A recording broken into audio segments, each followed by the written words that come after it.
New year new hairstyle obviously, cause আমি every ইয়ারে প্রত্যেক বছরের এই একটা টাইম ডিসেম্বর ও জানুয়ারিতে নিউ হেয়ার কাট করি। অ্যান্ড এটা শুরু হয়েছে 2018 থেকে। আমি এভরি ইয়ার মানে চুল আমি একবার বা দুইবার কাটি, বাট প্রত্যেকটা বার আমি new new different type of hair cut দেই।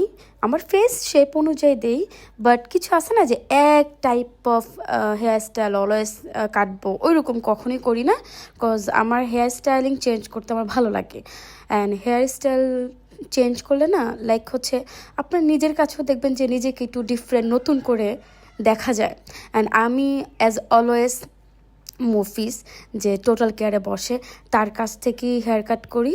অন্য কোথাও আমি স্যাটিসফাই হই না, বিকজ অফ যেমন হেয়ার স্টাইলিং আমি চাচ্ছি, হেয়ার কাটটা চাচ্ছি, এক্স্যাক্টলি অন্য কেউ এটা দিতে পারে না।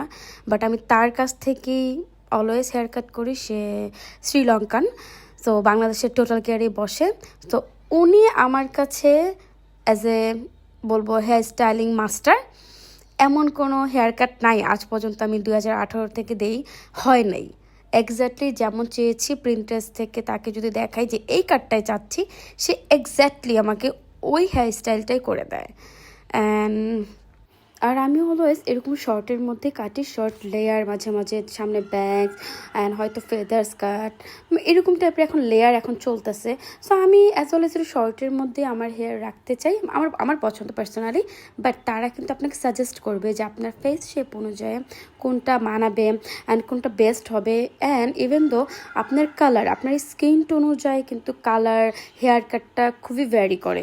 সো তারা আপনাকে সাজেস্ট করবে। And if I don't blow it out like this, seriously আমার মনেই হবে না আমি নিউ হেয়ার কাট করেছি, because of professional blow dry. যতক্ষণ আপনার হেয়ারে থাকবে মনে হবে কি ভলিউম আছে, হেয়ারটা খুব শাইনি করছে অ্যান্ড একদম প্রপার হেয়ার কাটটা হয়েছে। যেই আমি শাওয়ার নিব দেন আমার ব্লো ডাই শেষ, ডান।